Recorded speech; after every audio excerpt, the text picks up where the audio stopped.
cultivated heart. Dapat magkaroon po tayong magandang puso. Magkaroon po tayong pusong mapagkumbaba.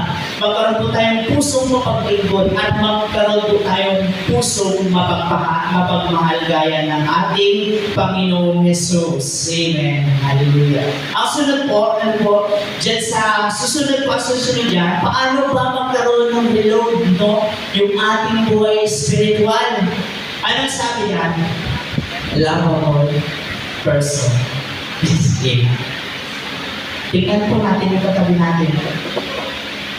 Mapagmahal ba? Mukhang mapagmahal ba yan? Ha? Medyo lang. Ay.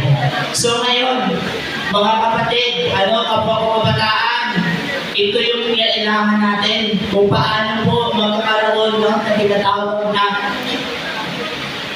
lovable person yung bawat isa.